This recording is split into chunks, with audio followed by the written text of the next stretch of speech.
बिस्मिल्लाहिर्रहमानिर्रहीम। अस्सलाम वालेकुम फ्रेंड्स, आप सब दोस्तों को एक मरतबा फिर YouTube channel global knowledge factory पर खुश आमदीद कहते हैं। दोस्तों, आज की वीडियो बहुत ही इम्पॉर्टेंट वीडियो है। आज की वीडियो है इनिशियल इंटरव्यू पीएन कैडेट से मुतल्लिक।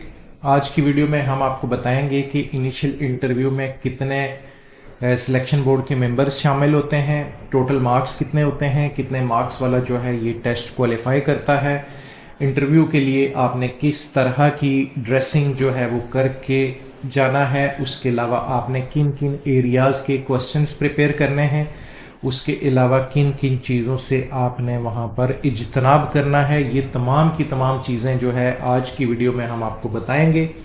जिन दोस्तों ने अभी तक चैनल सब्सक्राइब नहीं किया है वो चैनल को सब्सक्राइब कर लें, और नए आने वाले दोस्तों को हम बताते चलें कि इनिशियल इंटरव्यू क्लियर होने के बाद आपकी ISSB की प्रिपरेशन के हवाले से भी तमाम की तमाम वीडियोस आपको इस चैनल की प्लेलिस्ट में अवेलेबल हो जाएंगी। साथ ही साथ आप जो है ISSB की प्रिपरेशन भी शुरू कर दें। आज की वीडियो शुरू करते हैं। मैं अपने नाजरीन को बताता चलूं कि पाकिस्तान नेवी कैडेट्स के जो इनिशियल इंटरव्यू कंडक्ट किए जाते हैं इसमें तकरीबन 3 जो है इंटरव्यूअर होते हैं, 3 बंदों का जो है बोर्ड होता है। उसमें समटाइम्स 4 मेंबरान्स भी शामिल होते हैं। प्रेसिडेंट साहब जो है वो कई दफ़ा खुद वहाँ पर मौजूद होते हैं। समटाइम्स जो है वो 3 अफराद पर मुश्तमिल जो बोर्ड इंटरव्यू कंडक्ट करता है। टोटल क्वेश्चन जो है वो 5 से 10 के दरमियान पूछे जाते हैं, और इन क्वेश्चन से जो है टोटल आपके 20 मार्क्स जो टोटल मार्क्स एज्यूम किए जाते हैं उसमें से 10 मार्क्स वाले को यूजुअली तौर पर जो है वो क्वालिफाई कर दिया जाता है और ISSB के फॉर्म्स दे दिए जाते हैं। जिन कैंडिडेट्स के 10 मार्क्स से कम जो है ऑफ 10 मार्क्स होते हैं उनको ISSB के फॉर्म्स नहीं दिए जाते हैं। जो मैंने आपको इंटरव्यू के बोर्ड में शामिल अफसरान का जिक्र किया तो उसमें साइकेट्रिस्ट भी इंक्लूड होते हैं। आगे चलते हैं। What are the aspects areas to be assessed during initial interview? तो बहुत सारे दोस्त पूछते हैं कि इनिशियल जो इंटरव्यू होता है उसमें किस किस चीज़ों को परखा जाता है, एनालाइज किया जाता है। तो यहाँ पर मैं अपने दोस्तों को बताता चलूँ कि आपके जो फेशियल और बॉडी एक्सप्रेशंस हैं वो नोटिस किए जाते हैं। कॉन्फिडेंस लेवल आपका चेक किया जाता है। उर्दू एंड इंग्लिश लैंग्वेज जो है उस पर आपको कितना उबूर है, आप अपनी बात कितने अच्छे से समझा सकते हैं, ये चीज़ एसेस की जाती है। उसके अलावा नॉलेज के हवाले से जो करंट इश्यूज़ या बर्निंग इश्यूज़ होते हैं करंट अफेयर्स के, उससे मुतल्लिक आपसे हर इंटरव्यू में पूछा जाता है, हर इनिशियल इंटरव्यू में। उसके बाद आपका जियोग्राफिया है, पाकिस्तान का जियोग्राफिया, पाकिस्तान स्टडीज़ से मुतल्लिक जो है क्वेश्चंस पूछे जाते हैं। ओवरऑल आपकी आउटलुक कैसी है, आउटलुक में आपकी हेयर कटिंग, आप खुद को कैसे कैरी कर रहे हैं, आपकी ड्रेसिंग, शेव या ख़त आपने किया हुआ है, प्रॉपर करके जाना है। ख़त वाले हजरात से मेरी गुजारिश है कि आपने दाढ़ी का किसी तरह का डिज़ाइन नहीं बनाना है। आपने अगर ख़त रखना है तो प्रॉपर आप ख़त बनवा कर जाएं, कटिंग प्रॉपर करके जाएं। बहुत ज़्यादा जो है बड़े हुए बाल और जो फैशन टाइप की जो चीज़ें होती हैं वो यूजुअली इस तरह के एग्ज़ाम में अच्छा इंप्रेशन नहीं रखती हैं।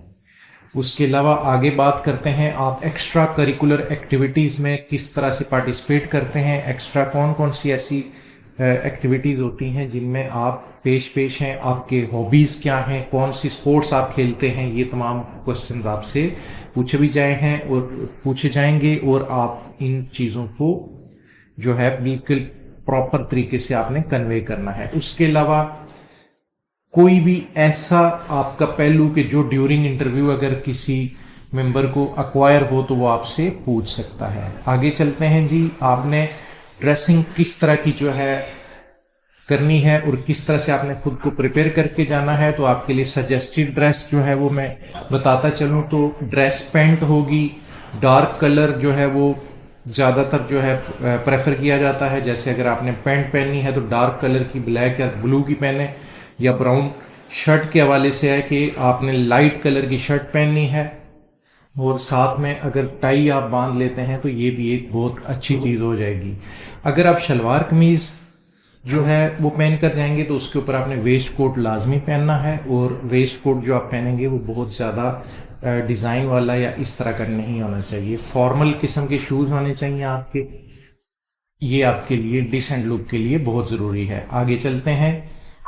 What points to be kept in mind for initial interview. तो इनिशियल इंटरव्यू में आपके माइंड में किस किस तरह की जो पॉइंट्स हैं वो आपने कैरी करने हैं। सबसे पहले आप जब इंटरव्यू में रूम में इंटरव्यू के लिए दाखिल होंगे तो आपका अल्लाह पर बिलीफ और सेल्फ कॉन्फिडेंस लाजमी होना चाहिए।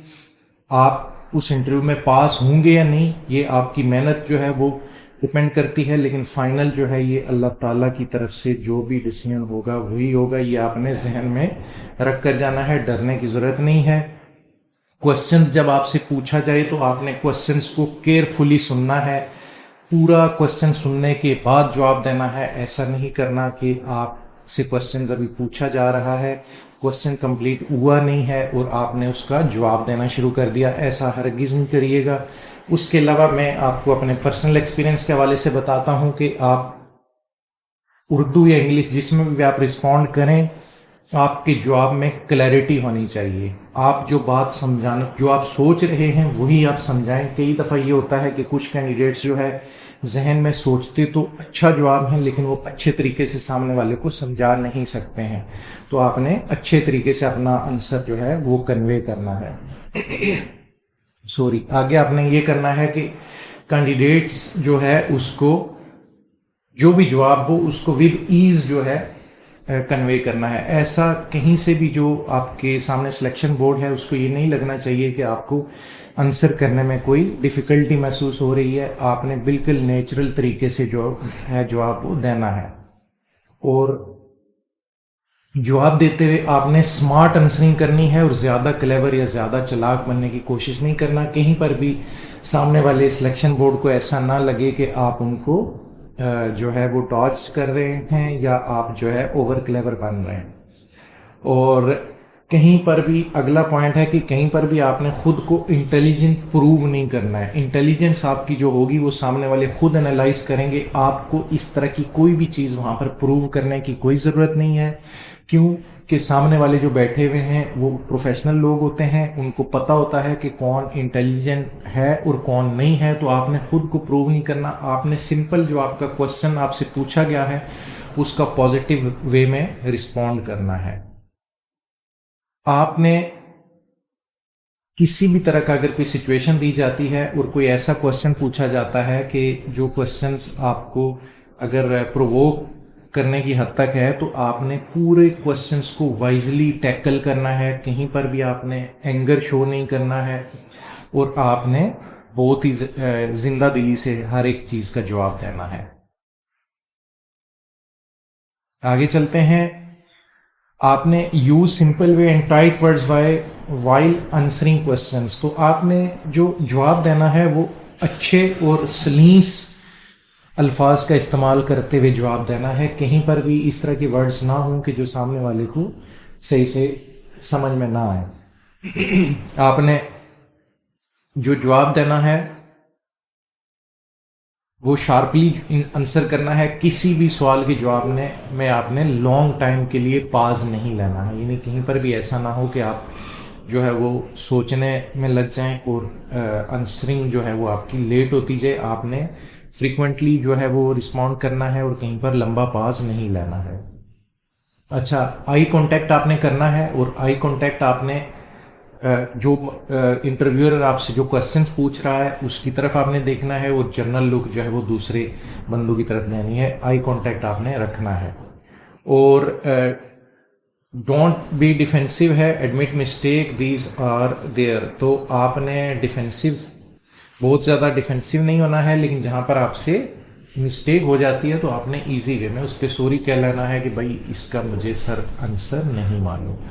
कहीं पर भी कहीं तुक्का लगाने वाली बात या अपनी तरफ से कोई आंसर देने की ज़रूरत नहीं है। जो क्वेश्चन आप पूछते हो और आपको बिलफर्ज खुदा रास्ता उसका आंसर नहीं मालूम तो आप उस पर स्ट्रेट अवे सॉरी बोल सकते हैं। नेक्स्ट है जी, यू शुड नॉट ब्लफ और go for hazard guesses if you are unknown to some questions and answer. ये आपको बता चुका हूं कि आपने गेस या तुक्के नहीं मारने हैं। आगे चलते हैं, नेक्स्ट स्टेप की तरफ चलते हैं। आपका है what type of questions can asked during interview. तो इंटरव्यू के अंदर किस तरह के क्वेश्चंस पूछे गए हैं लास्ट सेशंस में। तो ये तमाम के तमाम जो अभी मैं आपको क्वेश्चंस बताने जा रहा हूँ ये प्रीवियस इंटरव्यूज में पूछे जा चुके हैं, तो ये भी आपने अच्छे से प्रिपेयर करने हैं। इनिशियल इंटरव्यू में आपसे पर्सनल लाइफ के बारे में पूछा जाएगा कि आप अपने बारे में बताएं, पर्सनल लाइफ आप कैसे कहाँ से पढ़े, एकेडमिक आपने पूरा सेशन ब्रीफ करना है। फिर आपने हॉबीज़ और जो जो आपकी पर्सनल लाइफ है वो आपने, आप कितने भाई बहन हैं, भाई बहन क्या करते हैं, पेरेंट्स क्या करते हैं, ये तमाम आपने उनको बताना है। करंट अफेयर्स और जनरल नॉलेज के बारे में आपसे पूछा जाएगा। फिर आपसे रिलीजियन से मुतालिक सवाल पूछे जाएंगे जिसमें इस्लामियात के क्वेश्चन होंगे। जियोग्राफी एंड पाकिस्तान स्टडीज़ के क्वेश्चंस पूछे जाएंगे। अब आते हैं जी पर्सनल लाइफ। पर्सनल लाइफ में वो आपसे क्या क्या पूछेंगे। पर्सनल लाइफ में आपसे फैमिली इंफॉर्मेशन पूछी गई जाएगी और आपके वालिदैन का प्रोफेशन और उनके बारे में पूछा जाएगा। फिर सिबलिंग्स कितने हैं और भाई बहन क्या करते हैं, स्टूडेंट्स हैं, जॉब कर रहे हैं, कहाँ पे जॉब कर रहे हैं, इस तरह के क्वेश्चंस पूछे जाएंगे। आपसे आपके नाम का मतलब पूछा जा सकता है कि आपके नाम का मतलब क्या है। आपने जब स्टडी आप कर रहे थे तो आपके फेवरेट सब्जेक्ट्स कौन कौन से थे और वो क्यों आपको पसंद थे। तो इसमें आपने उनको बताना है कि जैसे किसी को फिजिक्स पसंद है तो आपने बताना है कि फिजिक्स इंटरेस्टिंग लगती थी और उसके न्यूमेरिकल्स या जो उसकी जो कंडीशंस थी वो मैं खुद प्रैक्टिकल भी करता था और मुझे मज़ा आता था फिजिक्स करने में। इस तरह का आपने जवाब देना है। Why you are not good at some subjects. तो कुछ सब्जेक्ट्स ऐसे होंगे जो आपको पसंद नहीं हुए होंगे तो आपने उनके बारे में बताना है। जैसे मुझे केमिस्ट्री पसंद नहीं थी तो आप उनको ये बता सकते हैं कि केमिस्ट्री बिलफर्ज। ये ज़रूरी नहीं है कि आप केमिस्ट्री बताएं, आपको जो सब्जेक्ट पसंद नहीं था आपने उसके बारे में बताना है कि सर केमिस्ट्री जो है वो इस वजह से मुझे पसंद नहीं थी। फिर आपने बताना है कि आपने जो FA FSC में अगर आपने बेहतर परफॉर्म किया है मैट्रिक के बारे में तो उसकी क्या वजह है, या मैट्रिक में आपके ज़्यादा नंबर हैं और FA FSC में कम है तो उसकी क्या वजह है। इस तरह के दोनों केसेस के लिए आपने जवाब तैयार करना है। फिर है from where you have completed your matric. Matric आपने किस स्कूल से की, गवर्नमेंट स्कूल या प्राइवेट स्कूल, उसके बारे में पूछा जाएगा। Which subject you like, dislike and why, ये आपको बता चुका हूँ। फिर आपने बताना है कि आजकल इन दिनों में आप क्या कर रहे हैं, सही है। फिर उसके बाद आपने बताना है कि आपके फ्यूचर प्लान्स क्या हैं और आर्म्ड फोर्सेस आप क्यों ज्वाइन करना चाहते हैं। जैसे PN कैडेट आपने अप्लाई किया है तो आप PN कैडेट में ही क्यों आना चाह रहे हैं। फिर आपने अपनी स्ट्रेंथ्स और वीकनेसेस बतानी है। यहाँ पर एक चीज़ का ध्यान आपने करना है कि जो आपकी स्ट्रेंथ होगी वो वीकनेस नहीं हो सकती। तो कुछ बंदे जो स्ट्रेंथ में लिख रहे होते हैं वही वीकनेस में लिखते हैं। इस तरह का कंट्राडिक्शन जो है वो आपके लिए परेशानी का बायस हो सकता है। तो आप पहले से ही अपनी 5 से 10 स्ट्रेंथ्स जो आपके स्ट्रेंथ कोऑर्डिनेट हैं वो आप इनलिस्ट कर लें और फिर उसके बाद जो आपकी वीकनेसेस हैं वो भी आप पहले से ही इनलिस्ट कर लें। दोनों में एक ही आंसर नहीं लिखना है।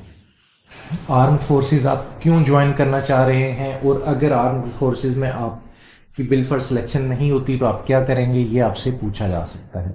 आगे चलते हैं, करंट अफेयर्स के बारे में आपसे पूछा जा सकता है। तो करंट अफेयर्स के बारे में आप बताएंगे कि ISI स्टैंड्स फॉर व्हाट है, RA स्टैंड्स फॉर व्हाट है, श्रीलंका का कैपिटल कौन सा है, फ्रांस का कैपिटल कौन सा है। ये लास्ट इंटरव्यू के क्वेश्चंस हैं, इसमें से इस तरह के क्वेश्चंस आएंगे, ज़रूरी नहीं यही आए। आप इस तरह के क्वेश्चन अपने नेबर कंट्रीज़ के जो कैपिटल्स हैं, उनके जो प्रेसिडेंट प्राइम मिनिस्टर्स हैं, उनके नाम ये सब याद करके जाएं आप। What are 5 wonders of the world, आपने 5 अजूबे गिनवाने हैं।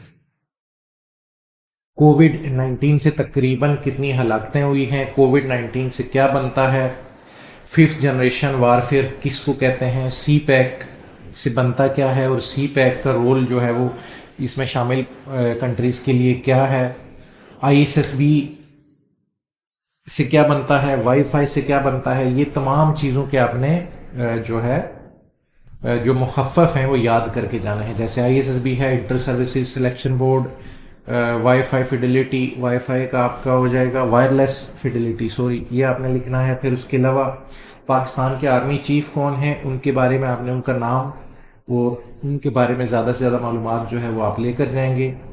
पॉलिटिकल पार्टीज़ जो पाकिस्तान में रही हैं, जो हुक्मरानी कर चुकी हैं, उनके नाम, उनके चेयरमैन्स या उनके जो हेड्स हैं उनके नाम आपको पता हों।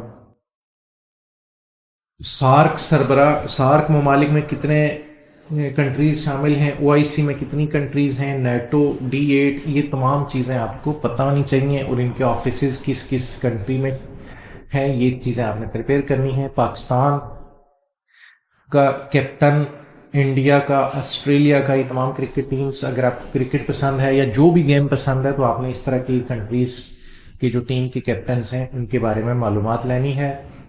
पाकिस्तान आखिरी हॉकी का वर्ल्ड कप कब जीता था, क्रिकेट का वर्ल्ड कप कब जीता, ये आप तैयार करके जाएं। फिर उसके बाद है जी नेक्स्ट ओलंपिक्स जो है वो कब होनी है और इससे पिछली ओलंपिक्स किस डेट को हुई हैं।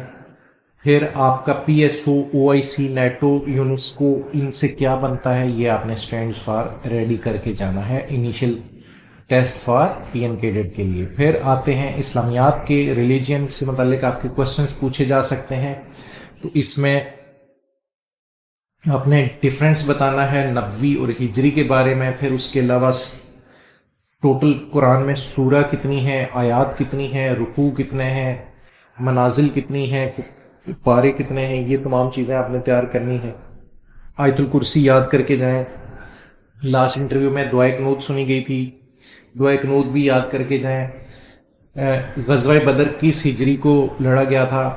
उसके अलावा तौहीद के मतलब क्या है, ज़कात का नसाब क्या है, सूरह कौसर और सूरह इखलास, इस तरह की जो अहम सूरा हैं जिनको कलीदी हैसियत हासिल है, इनका ट्रांसलेशन, तर्जमा आप याद करके जाएं।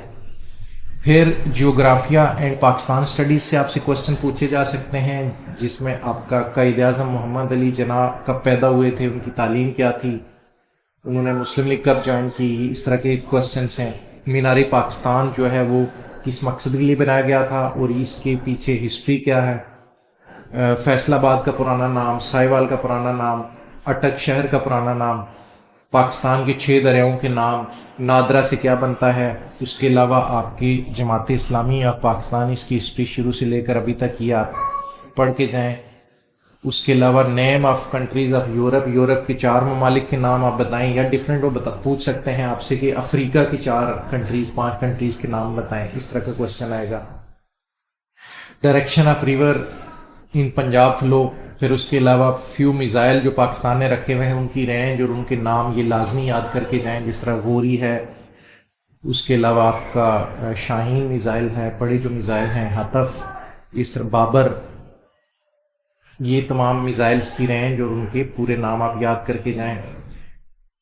उसके अलावा पाकिस्तान की जो नॉर्थ में कंट्री कौन सी है, ईस्ट में कौन सी है, वेस्ट में क्या वाक़ है, ये तमाम चीज़ें आप याद करके जाएं। 3 सिटीज़ के नाम आपने बताने हैं जो आपकी नियर कंट्रीज़ हैं, ये जियोग्राफिया में आप कवर करें। उसके अलावा लॉन्गेस्ट रिवर पाकिस्तान का कौन सा है, इसकी टोटल लंबाई कितनी है, ये कहाँ से लेकर कहाँ तक बहता है। प्राइम मिनिस्टर पाकिस्तान के अभी तक टोटल कितने रह चुके हैं, करंट प्राइम मिनिस्टर कौन है, टोटल निशान हैदर कितने जो शोधा हैं उनको मिल चुका है, आखिरी निशान हैदर किन को मिला था, पहला निशान हैदर किन को मिला था, ये क्वेश्चंस आपने प्रिपेयर करके जाने हैं। फिर उसके अलावा है पाकिस्तान का जो कौमी तराना है वो किसने लिखा था और इसकी जो तरतीब है, इसकी जो लैंग्वेज है उसमें ज़्यादातर किस ज़ुबान के लफ्ज़ शामिल हैं। उसके अलावा इसकी टोटल ड्यूरेशन कितनी है, कितनी ड्यूरेशन में ये पढ़ा जाता है, यह आपने याद करके जाना है। फैसल मस्जिद कहाँ पे वाक़ है, ये किसने बनाई थी, इसका डिज़ाइन किसने किया था, ये तमाम की तमाम चीज़ें लास्ट जो प्रीवियस इंटरव्यूज़ में हैं उसमें पूछी जा चुकी हैं। इसके अलावा आपने अगर कोई आपसे इस तरह का पूछा जाता है कि आप अपने टीन एज में आपके मसले मसाइल क्या थे, सही है, टीन एज, ये क्वेश्चन पिछली दफ़ा पूछा गया था, तो आपने बताना है टीन एज में कोई आपको जैसे एक्नी प्रॉब्लम है, कोई इस तरह की बीमारी है तो आप बताएं, नहीं तो आपने कोई ना कोई उनको इस तरह का पॉजिटिव रिस्पॉन्स करना है। यहाँ पर मैं अपने दोस्तों को बताता चलूँ कि इनिशियल इंटरव्यू के बाद आपका ISSB का जो सेशन है उसकी वीडियो फिल 4 हम जो है वो रिकॉर्ड हो चुकी हैं, 1 बाय 1 हम प्लेलिस्ट में अपडेट कर देंगे। इसलिए आप हमारा चैनल सब्सक्राइब कर लें ताकि हर नई आने वाली वीडियो आप तक बर वक्त पहुँच सके। इजाज़त दीजिएगा, अल्लाह हाफिज़। Thanks for watching and wait for the next video.